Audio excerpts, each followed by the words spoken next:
Allah Quran-ı Kərimində özünə ibadətdən, itayətdən sonra buyurduğu bir əmir var. Valideynlərinə qarşı gözəl şəkildə davran. Bu bir Allahın, uca Allahın əmridir. Onlara of belə demə, subhanallah.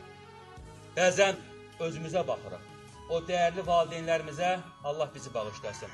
Nə qədər oflar, nə qədər ahlar demişik dəyərli insan.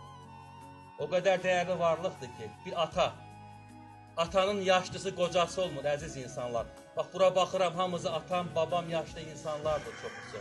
Dəyərli ağsaqqallarımızdır, bizi evladı qədər, nəvələri qədər sevən insanlardır, Allah razı olsun.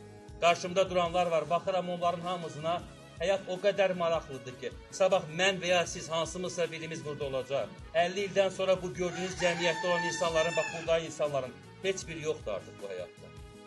Malın, varın, pulun, evin, Allahu Ekber bir anlıq getdi. Nə deyir? Nə qədər yaşayırsan yaşa, bir gün öləcəksən. Kimi nə qədər sevirsən sev, bir gün ayrılacaqsan. Nə eləyirsən elə deyir, bir gün hesabını verəcəksən. Allah hesabını verə bilməyəcəyimiz əməllər bizə nəsib eləməsin, deyəlim.